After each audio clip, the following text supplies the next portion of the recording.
ಕೊಲ್ಲಿ ರಾಷ್ಟ್ರಗಳಲ್ಲಿ ಯುದ್ಧ ಆರಂಭ ಆಗಿ 24 ದಿನಗಳಾಗ್ತಾ ಇದೆ. ಹೆಚ್ಚು ಕಡಿಮೆ ಇನ್ನೊಂದು ಸ್ವಲ್ಪ ದಿವಸ ಆದರೆ 1 ತಿಂಗಳಾಗುತ್ತೆ.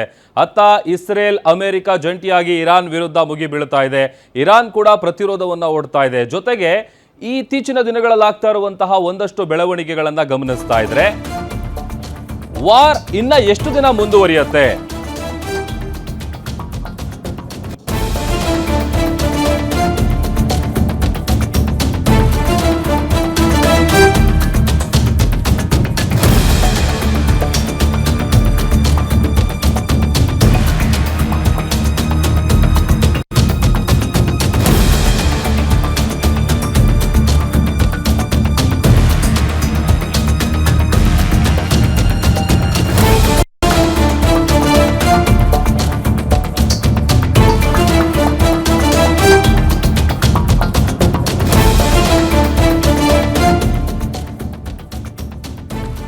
ಇರಾನ್ ವಿರುದ್ಧದ ದಾಳಿಯನ್ನ 5 ದಿನಗಳ ಕಾಲ ಸ್ಟಾಪ್.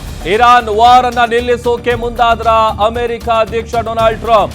ಇರಾನ್ ದಾಳಿ ಪ್ರತಿ ದಾಳಿಯ ಹೊತ್ತಲ್ಲೇ ಟ್ರಂಪ್ ಅಚ್ಚರಿಯ ಹೇಳಿಕೆಯನ್ನ ಕೊಟ್ಟಿದ್ದಾರೆ.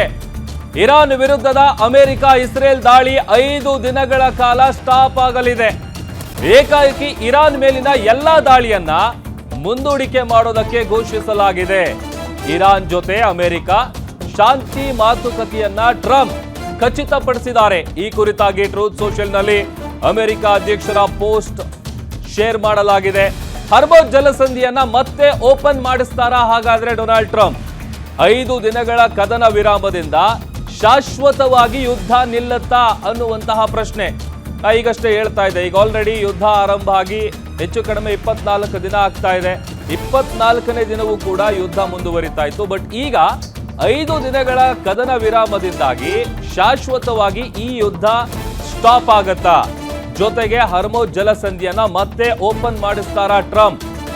ಇದೇ ವಿಚಾರಕ್ಕೆ ಸಂಬಂಧಪಟ್ಟಂತೆ ಅಚ್ಚರಿಯ ಹೇಳಿಕೆಯನ್ನ ಕೊಟ್ಟಿದ್ದಾರೆ ಅಮೆರಿಕ ಅಧ್ಯಕ್ಷ ಡೊನಾಲ್ಡ್ ಟ್ರಂಪ್ ಅವರು.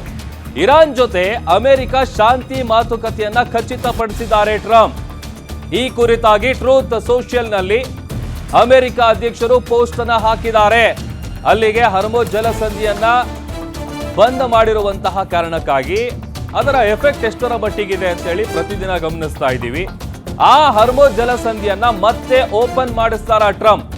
ಜೊತೆಗೆ ಈ 5 ದಿನಗಳ ಕದನ ವಿರಾಮ ಏನಿದೆ ಆ ಕದನ ವಿರಾಮದಿಂದಾಗಿ ಶಾಶ್ವತವಾಗಿ ಯುದ್ಧ ನಿಲ್ಲುತ್ತಾ? ಏನ್ ಬೆಳವಣಿಗೆ ಆಗಬಹುದು? ಸಹಜವಾಗಿ ಹುಟ್ಟುಕೊಳ್ಳುವಂತಹ ಪ್ರಶ್ನೆ.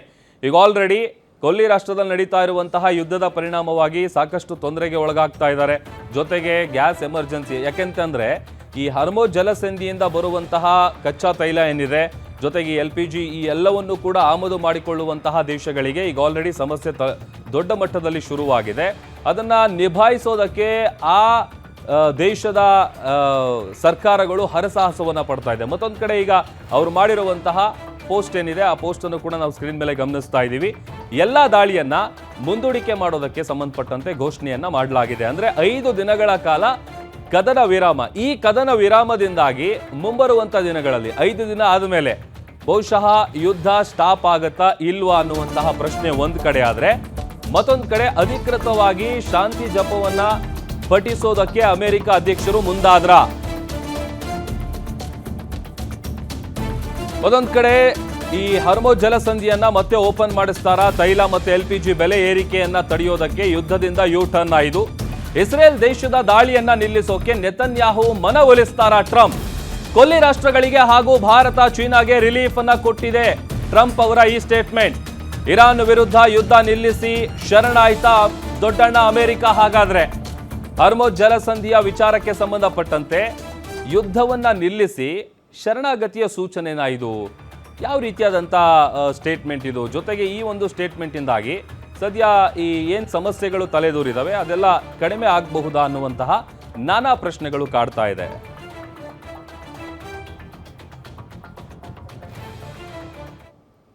ಮತ್ತಷ್ಟು ಡೀಟೇಲ್ಸ್ ಕೊಡ್ತಾರೆ ನಮ್ಮ digital editor Dilip live join ಆಗ್ತಾ ಇದ್ದಾರೆ. ದಿಲೀಪ್, ಒಂದ್ ಕಡೆ ಯುದ್ಧ ಆರಂಭ ಆಗಿ 24 ದಿನ ಆಗಿತ್ತು. ಇದರ ಬೆನ್ನಲ್ಲೇ ಈ ಒಂದು ಸ್ಟೇಟ್ಮೆಂಟು ಯಾವ ಒಂದು ಲೆಕ್ಕಾಚಾರ ಇದರಿಂದ? ಜೊತೆಗೆ ಇದರಿಂದ ಮುಂದಿನ ದಿನಗಳಲ್ಲಿ ಏನು ನಾವು ನಿರೀಕ್ಷೆ ಮಾಡಬಹುದು?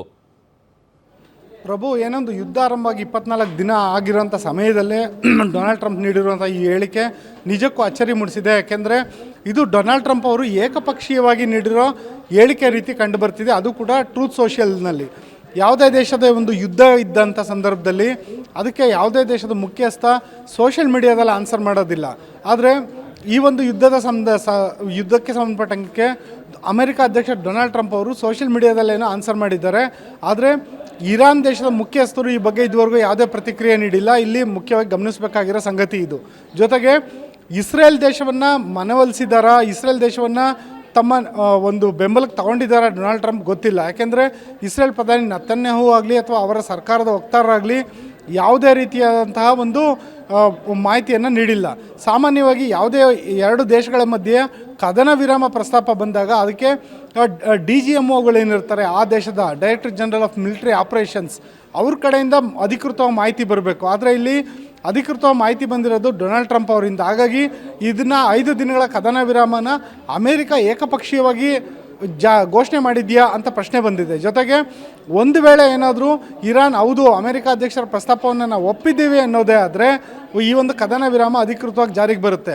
ಜೊತೆಗೆ ಇದು 5 ದಿನಗಳ ಕದನ ವಿರಾಮ ಅಂತ ಹೇಳಿದ್ದಾರೆ. 5 ದಿನಗಳ ಕಾಲ ನಾವು ದಾಳಿ ಮಾಡೋದಿಲ್ಲ ಅಂತ. ಹಾಗಾದರೆ ಮುಂದೇನು ಅನ್ನೋ ಪ್ರಶ್ನೆ ಬರುತ್ತೆ. ಹರ್ಮುಜ್ ಜಲಸಂಧಿಯನ್ನು ಎಂದಿನಂತೆ ಓಪನ್ ಮಾಡಿದ್ರೆ, ಮಾತುಕತೆಗೆ ಏನಾದರೂ ಇರಾನ್ ಜೊತೆ ಮುಂದಾದರೆ, ಏನಾದರೂ ಹರ್ಮುಜ್ ಜಲಸಂಧಿ ಓಪನ್ ಮಾಡಿದ ನಂತರ ಮಾತುಕತೆಗಳು ಆರಂಭವಾದರೆ ಈ ಯುದ್ಧಕ್ಕೆ ಶಾಶ್ವತವಾಗಿ ಅಂತ್ಯ ಕಾಣ್ಬೋದಾಗುತ್ತೆ. ಒಟ್ಟಿನಲ್ಲಿ ಈ 5 ದಿನಗಳ ಏನೊಂದು ದಾಳಿ ನಿಲ್ಲಿಸ್ತೀವಿ ಅಂತ ಹೇಳಿರೋದು ಈ ಯುದ್ಧವನ್ನು ನಿಲ್ಲಿಸೋದಕ್ಕೆ ಒಂದು ರೀತಿಯಾದಂಥ ಶುಭ ಸೂಚನೆ ಅಂತ ಹೇಳ್ಬೋದು. ಆದರೆ ಇದ್ರ ಬಗ್ಗೆ ಎಲ್ಲಿವರೆಗೂ ಇರಾನ್ ಅಧಿಕೃತವಾಗಿ ಹೌದು ಅಮೆರಿಕ ಅಧ್ಯಕ್ಷರ ಮಾತನ್ನು ನಾವು ಒಪ್ಪಿದ್ದೀವಿ ಅಂತ ಹೇಳುತ್ತೋ ಅಲ್ಲಿವರೆಗೂ ಡೊನಾಲ್ಡ್ ಟ್ರಂಪ್ ಅವರದ್ದು ಏಕಪಕ್ಷೀಯವಾದಂಥ ನಿಲುವು ಅಂತಲೇ ಹೇಳ್ಬೋದು. ಪ್ರಭು ದಿಲೀಪ್, ಈಗ ಇನ್ನೊಂದು ವಿಚಾರ, ಈಗ 5 ದಿನಗಳ ಕದನ ವಿರಾಮದಿಂದಾಗಿ ಶಾಶ್ವತವಾಗಿ ಯುದ್ಧ ಸ್ಟಾಪ್ ಆಗುತ್ತಾ ಒಂದು, ಆಮೇಲೆ ಅಮೆರಿಕ ಅಧ್ಯಕ್ಷರು ಸಾಕಷ್ಟು ಸಂದರ್ಭದಲ್ಲಿ ತಾವು ಕೊಟ್ಟಂಥ ಸ್ಟೇಟ್ಮೆಂಟಿಗೆ ಯೂಟರ್ನ್ ಹೊಡೆದಿರುವಂಥ ಅನೇಕ ಉದಾಹರಣೆಗಳಿದೆ. ಅದು ಕೂಡ ಇದೇ ಸಾಲಿಗೆ ಹೋಗುತ್ತಾ ಹೇಗೆ ಅಂತ? ಖಂಡಿತ ಪ್ರಭು, ಏನಂದರೆ ಇವರು ಮಾತುಕತೆ ಹಂತದಲ್ಲೇನೆ ಟ್ರೂತ್ ಸೋಷಿಯಲ್ನಲ್ಲಿ ಈ ರೀತಿಯಾದಂಥ ಒಂದು ಸ್ಟೇಟ್ಮೆಂಟ್ಗಳನ್ನ ಬಿಡೋದು, ಆ ಒಂದು ಈ ಹೇಳಿಕೆಗಳನ್ನು ನೋಡಿ ಅದು ವಿಶ್ವಮಟ್ಟದಲ್ಲಿ ದೊಡ್ಡ ಮಟ್ಟದಲ್ಲಿ ಸುದ್ದಿಯಾದಂಥ ಸಂದರ್ಭದಲ್ಲಿ ಇರಾನ್ ನಾವು ಆ ರೀತಿ ಮಾತಾಡಿಲ್ಲ, ನಮ್ಮ ನಡುವೆ ಆ ರೀತಿಯಾದಂಥ ಮಾತುಕತೆಯೇ ನಡೆದಿಲ್ಲ ಅಂತೇಳ್ಬಿಟ್ಟು ವ್ಯತಿರಿಕ್ತವಾದಂತಹ ಒಂದು ಪ್ರತಿಕ್ರಿಯೆಯನ್ನು ಕೊಡೋದು. ಆ ನಂತರ ಟ್ರಂಪ್ ಮತ್ತೆ ಇದೇ ಸೋಷಿಯಲ್ ಮೀಡಿಯಾದ ಟ್ರೂತ್ ಸೋಷಿಯಲ್ನಲ್ಲೇ ಬಂದು ಇಲ್ಲ ನಾವು ಯುದ್ಧ ಮುಂದುವರಿಸ್ತೇವೆ ಅಂತಲೂ ಹೇಳ್ಬೋದು. ಹಾಗಾಗಿ ಟ್ರೂತ್ ಸೋಷಿಯಲ್ನಲ್ಲಿ ಏನೊಂದು ಹೇಳಿಕೆ ಬಂದಿದೆ, ಟ್ರಂಪ್ ಅವರ ಸೋಷಿಯಲ್ ಮೀಡಿಯಾ ಹೇಳಿಕೆಗಳನ್ನೇ ಫೈನಲ್ ಹೇಳಿಕೆ, ಅಧಿಕೃತ ಹೇಳಿಕೆ ಅಂತ ಹೇಳಲಿಕ್ಕೆ ಬರೋದಿಲ್ಲ. ಅದೇ ಕಾರಣದ್ದಾಗಿ ಯಾವುದೇ ಒಂದು ದೇಶದ 2 ದೇಶಗಳ ಮಧ್ಯೆ ಯುದ್ಧ ನಡೀತಿರೋಂಥ ಸಂದರ್ಭದಲ್ಲಿ ಆ ದೇಶದ director general of military operations ಏನಿರ್ತಾರೆ ಅವರು ಅಧಿಕೃತ ಮಾಹಿತಿ ನೀಡಬೇಕಾಗುತ್ತೆ. ಎಲ್ಲಿವರೆಗೂ ಸೇನೆಯಿಂದ ಅಧಿಕೃತ ಮಾಹಿತಿ ಬರಲ್ಲ, ಎಲ್ಲಿವರೆಗೂ 2 ರಾಷ್ಟ್ರಗಳ ಮುಖ್ಯಸ್ಥರು ಒಮ್ಮತದಿಂದ ಒಂದು ಹೇಳಿಕೆಯನ್ನು ಕೊಡಲ್ಲ, ಅಲ್ಲಿವರೆಗೂ ಯುದ್ಧಗಳು ನಿಲ್ಲೋದಕ್ಕೆ ಸಾಧ್ಯತೆ ಇಲ್ಲ. ಜೊತೆಗೆ ಇರಾನ್ನಲ್ಲಿ ಏನೊಂದು ಮೊಸೈಕ್ ಸಿಸ್ಟಮ್ನಲ್ಲಿ ವಾರ್ ನಡೀತಿರೋದ್ರಿಂದಾಗಿ ಇರಾನ್ ಅಧ್ಯಕ್ಷರು ಹೇಳಿದ ತಕ್ಷಣ ಯುದ್ಧ ನಿಲ್ಲುತ್ತೆ ಅಂತಲೂ ಹೇಳೋಕ್ಕಾಗೋದಿಲ್ಲ. ಇರಾನ್ ಅಧ್ಯಕ್ಷರು ಹೇಳಿದ ನಂತರ ಅವರು ತಮ್ಮ ಸೈನ್ಯದ ಎಲ್ಲ ವಿಭಾಗಗಳಿಗೂ ಆ ಒಂದು ಸಂದೇಶವನ್ನು ರವಾನೆ ಮಾಡಿ ಆ ಸಂದೇಶಕ್ಕೆ ಎಲ್ಲರೂ ಒಪ್ಪಿ ಆ ನಂತರ ಯುದ್ಧ ನಿಲ್ಬೋದಾಗುತ್ತೆ. ಅಲ್ಲಿವರೆಗೂ ಕೊಲ್ಲಿ ರಾಷ್ಟ್ರಗಳಿಗೆ ಮತ್ತು ಏನೊಂದು ಕೊಲ್ಲಿ ರಾಷ್ಟ್ರಗಳಿಂದ ನಾವು ಪೆಟ್ರೋಲ್ ಮತ್ತು ಡೀಸೆಲ್ LPGನ ಒಂದು ಆಮದು ಮಾಡ್ಕೊತೀವಿ, ಭಾರತದಂಥ ನಮ್ಮಂಥ ದೇಶಗಳಿಗೂ ಕೂಡ ಇದು ಒಂದು ರೀತಿ ರಿಲೀಫ್ ಕೊಡೋ ಸುದ್ದಿ ಆದ್ರೂ ಅಂತಿಮವಾಗಿ 2 ದೇಶಗಳು ಪರಸ್ಪರ ಸಮ್ಮತಿ ಸೂಚಿಸಿದೆ ಮಾತ್ರ ಇದಕ್ಕೊಂದು ಅಂತಿಮವಾದಂಥ ಪರಿಹಾರ ಸಿಗ್ಬೋದು ಅನಿಸುತ್ತೆ. ಪ್ರಭು ಓಕೆ, ಥ್ಯಾಂಕ್ ಯು ದಿಲೀಪ್ ನಿಮ್ಮೆಲ್ಲ ಡೀಟೇಲ್ಸ್ಗಾಗಿ.